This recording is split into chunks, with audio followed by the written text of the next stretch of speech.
Hi everyone, welcome back. Now exam 2 is over. You can hopefully relieve a little bit of stress. We're going to start chapter 15. So all that's left in this course is chapter 15 and then the last couple sections of chapter 16. However much of that we get to cover. We might not be able to cover all of it. We'll just have to see. But chapter 15 is all about double and triple integrals. And so integrating functions of 2 or 3 variables. So let's dive into double integrals and see how they work. So first let's just start with an idea of what is a double integral, how can we interpret a double integral. Just as in Calc 1 and 2 you could interpret an integral in one variable in one dimension as area under a curve, we can interpret a double integral as volume under a surface. And so that's how we're going to start.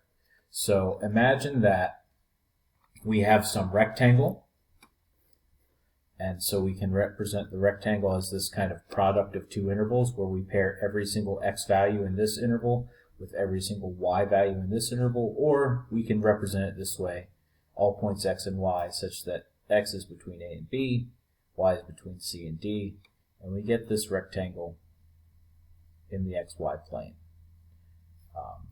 And then I want to consider a function defined above that rectangle, which of course I've drawn poorly here, but let's assume that this surface here is just directly above the rectangle. So to get this surface, I've just plugged in every single point in this rectangle into this function f, and that gives me a surface.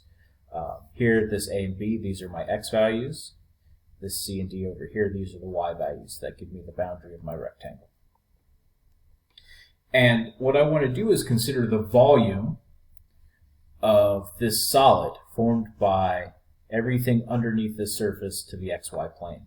So let's call that S. S is going to be the solid, and I can represent that as all points x, y, and z, such that z goes from 0, which is in the rectangle, up to my surface.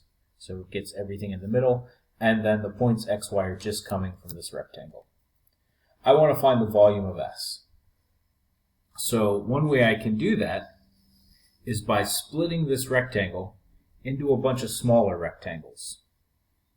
Right? So here I'm just looking in the xy plane. This is my rectangle R. I've split it into a bunch of smaller rectangles. They don't all have to have the same width or the same length, so that's why I'm tagging these delta x's and delta y's with subscripts, because they could be different as I go along. And so I get a bunch of smaller rectangles, and these are going to be the bases of a bunch of rectangular prisms. To get the height of my rectangular prism, I'm going to pick one point in each rectangle. So here is one such point. I'm calling that xij star, yij star. So I just pick one point in each rectangle, plug that into my function, and that's going to be the height of my rectangular prism. So you can see one such rectangular prism here in red. I've picked a delta xi, a delta yj. Those are the length and width of my rectangular prism. I picked some point in the middle, plugged it into my function. That gives me the height of my rectangular prism. So if I want to find the volume of a particular rectangular prism, it's the length times the width, the delta xi times the delta yj. I'm going to call that delta aij for some kind of area of a base, times the function value, which is my height. Now I add all of those rectangular prisms together. I don't get this volume. I get an approximation, right? It gives me the approximate volume of this solid S. So the volume is approximately the sum of i's and j's, and the i's represent how my intervals in x, the j's represent my intervals in y, of all of these function values, which are the heights of my rectangular prisms, times the area of the bases of my rectangular prisms. So you can imagine if I take more rectangular prisms, I let m and n get larger and larger, my approximation becomes better. And I'm going to get the exact volume if I could take infinitely many volumes of rectangular prisms with infinitesimally small base areas. Right? And so when I do that, what I'm really doing is I'm taking a limit, and that's how I define my double integral. So we're going to define the double integral over R. R was my rectangle, of my function f of xy dA. This is the infinitesimal area of each base. as the limit as m and n go to infinity of this sum of volumes of rectangular prisms. So if I could take infinitely many of these rectangular prisms with infinitesimally small bases, I would get the volume exactly. Okay? So that's a double integral. That's at least the idea behind a double integral. Now these are signed areas, or signed volumes rather. So if my surface is above the xy plane, I get a positive volume. If my surface is below the xy plane, I get a negative volume. If there's parts above and below, they kind of cancel each other out, and you might get positive, you might get negative, they might cancel each other out exactly. You could get zero, just like integrals you saw in one dimension, right? If it was above the x-axis, positive, below the x-axis, negative, etc., etc. So all of that can still happen here. Some properties, these are written in terms of double integrals over rectangles, but these properties are also going to apply when we get to more general regions. If I am taking a double integral of the sum of two functions or the difference of two functions, I can just integrate them separately and then add or subtract depending on what I'm doing. So that was the same for single integrals. I can factor out constants. So if I have a constant times a function and I'm integrating a double integral, I can pull the constant out and evaluate the double integral just like single integrals. If I have two functions, and one is greater than the other for every single point in my rectangle, then the integral of the larger function is greater than or equal to the integral of the smaller function. This was, again, just like the single integrals. And here you can see if I take g to be 0 and say, okay, my function is positive or 0 everywhere, then the integral is going to be positive or 0 everywhere because the double integral of 0 is 0. Right, so that's kind of what I was talking about earlier. One last property. If I just integrate 1, so I have this integral dA, which is really, I can think of the integral of 1 dA, I get the area of my rectangle. So integrating 1 gives you area. Now for a single integral, integrating 1 gave you the length of the interval you were integrating over. But integrating 1 gives you area. And if you think back to line integrals for scalar functions, integrating 1 gave you the arc length, or the length of the curve. So integrating 1 always gives you some type of length or area. And when we get to triple integrals, it's going to give you a volume. But for now, we just have to worry about double integrals. So right now, R is a rectangle. When we move to more general regions, this is also going to hold. Integrating 1 will just give you the area of whatever region you're integrating over, no matter what the shape is. Okay? So now the question is, how do we actually compute these things? Now that I have an idea of what these represent, the way we compute them is by doing something called an iterated integral, which means you're just going to integrate with respect to one variable and then integrate with respect to the other variable in a kind of iteration. So this is going to be similar to what we did in chapter 16 with potential functions, where we just integrate a function with respect to one variable, treat the other variable as a constant, but then we're going to immediately integrate with respect to the other variable. So we had all these other steps because we were trying to do something different with potential functions. But the idea of integrating with respect to one variable, treating the other variables as constant, that's still going to apply to these kinds of double integrals. All right, let's look at an example. So I want to integrate the function x plus y over the rectangle where x goes from 0 to 1 and y goes from 0 to 2.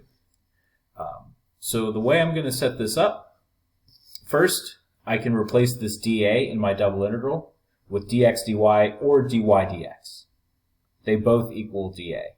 So this is saying I'm going to integrate with respect to x then y, or I'm going to integrate with respect to y then x. So I've set it up one way. Let's just ignore this for a second. Let's look at the integral itself. So here I have two sets of bounds of integration. I have the function I want to integrate, and then I have dy dx. So this is the way I've chosen to set it up. The way you read this is from the inside out. So these inner bounds, these 0 to 2, correspond to dy. So these are my bounds in y. And then the first set of bounds on the outside correspond to the last variable, which is also on the outside. So in x, I'm integrating from 0 to 1. And you can see that matches the definition of our rectangle. Okay? So then, when I actually integrate, again, I work from the inside out. So the first integral I evaluate is the integral in y. And then after I've integrated in y, I'm going to integrate in x. So to integrate in y, I treat x like a constant. So if I integrate a constant in y, I just get a y times that constant, so I get xy. And if I integrate y with respect to y, I get 1/2 y squared.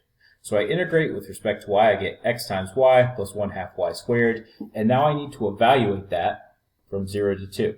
So I plug in 2, that gives me 2x plus 1/2 of 2 squared, which is 4. I plug in 0, that gives me 0 and 0. And so I simplify this. And now I'm left with the integral from 0 to 1 of 2x plus 2 dx. At this point, this is just a Calc 1 problem, right? Once you've integrated with respect to one variable, what you should be left with is the integrals that you've already seen, already dealt with. There shouldn't be any y's anymore. We've integrated them out. We've replaced them with values. I should just have a function of x, and I'm integrating with respect to x.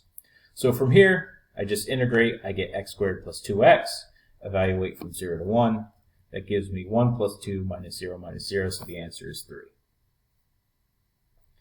Now, up here I said dA could be replaced by dx dy or dy dx. Here I replaced it with dy dx. What if I had replaced it with dx dy? In other words, does the order of integration matter? So now I'm going to set up this integral a second way. And I'm going to integrate with respect to x first. So that means these inner bounds 0 to 1 correspond to x. The outer bounds 0 to 2 correspond to y. I work from the inside out, so I'm going to integrate with respect to x first. So I integrate x, that gives me 1/2 x squared. I integrate y, I just treat that like a constant, so I get an x times y. I evaluate that from 0 to 1. It gives me 1/2 plus y when I plug 1 in, and then I get zeros when I plug 0 in. And so now, after I simplify that, I have the integral from 0 to 2 of 1/2 plus y, and I'm integrating with respect to y. So now all of my x's are gone. I just have an integral with respect to y. I integrate. I get 1/2 y plus 1/2 y squared from 0 to 2. That's 1/2 times 2 plus 1/2 times 2 squared, which is 4 minus 0. So that gives me 1 plus 2, which is 3. I get the same answer.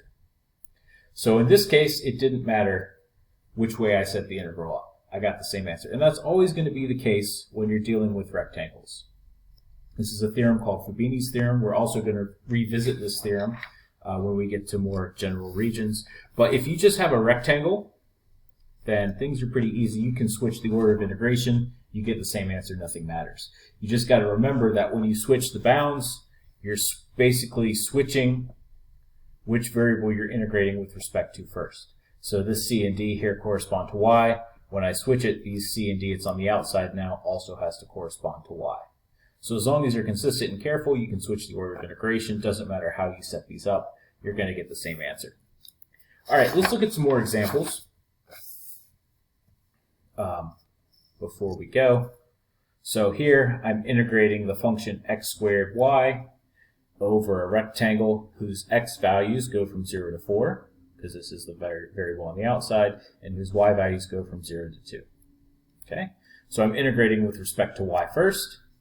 I only have one term I'm integrating, so I treat the x squared as a constant, but I have to integrate y to be 1/2 y squared, so I get 1/2 times x squared times y squared from 0 to 2. So if I plug 2 in, that gives me 1/2 times 4 times x squared, which is 2x squared. I plug in 0, I get 0. So that leaves me with the integral from 0 to 4 of 2x squared. I integrate that. That's going to give me 2/3 x to the third from 0 to 4. I plug in 4. 4 cubed is 4 times 4 times 4. So 4 times 4 is 16 times 4 is 64. I have 2/3 times 64, which is 128 over 3. Let's look at another one. If I want to integrate secant squared x times cosine y. Again, I'm integrating with respect to y first, so y is going from 0 to pi over 2. X is going from negative pi to pi. This is just another rectangle. Since I'm integrating with respect to y first, I'm integrating this cosine. I treat this entire secant squared x as a constant. I don't worry about this yet. I'm only integrating with respect to y. So I integrate cosine. I get sine. I evaluate from pi over 2 to 0, or from 0 to pi over 2 rather.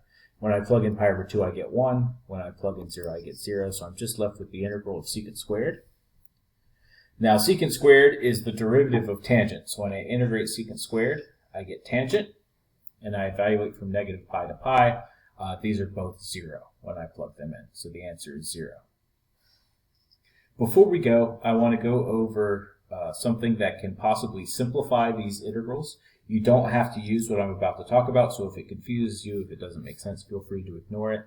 But this can possibly speed things up when you're doing these integrals. So first, I want to talk about what a separable function is. If I have a function of two variables that I can write as a product of functions of one variable, so a function of x times a function of y, that's called a separable function. If you look at these two examples we just did, x squared y is a separable function because I can think of that as x squared times y. So two functions of one variable multiplied by each other. Secant squared x cosine y is also a separable function. I can think of secant squared x as a function of x times cosine y, which is a function of y. So both of those were separable. If I have a separable function, then I can write this double integral as two single integrals being multiplied together. So I can separate, not only can I separate the function of two variables into two functions of one variable, I can separate the integral itself into an integral just in terms of x times an integral just in terms of y. So let's look at that last example we did, secant squared x times cosine y. That's separable. So instead of doing an iterated integral where I integrated with respect to one variable and then the second variable, I can separate it. Now I have an integral, in terms of x times an integral in terms of y, and I can integrate them both at the same time. Here I get tangent from pi to negative pi, here I get sine from 0 to pi over 2. That's 0 minus 0 times 1 minus 0, and I get the same answer, 0. Now in order to use this trick, I have to have a separable function. If we go back to the very first example we did, where we integrated x plus y, that's not separable. I cannot write this as a function of x times a function of y. It's added together, not multiplied. That's not separable.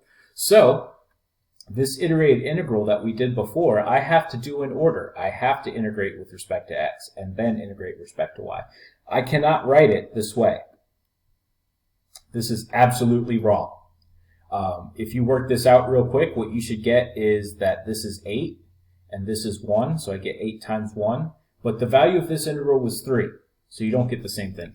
I also can't separate over addition. So this is absolutely wrong. You can never do this, right? Separability only works for products. I can never separate over addition. If you work this out, then this would be 8, this would be 1, 8 plus 1 is 9, but the answer was 3. So these are absolutely wrong. Don't do this. And let me just reiterate, you never have to separate these if you don't want to. The iterated integral will always work. It's just in some cases, this might provide an advantage, a shortcut, where, for instance, if one of these was obviously 0, you could save yourself some work or something like that. And that's actually it for section 15.1. So the next video, we'll start section 15.2.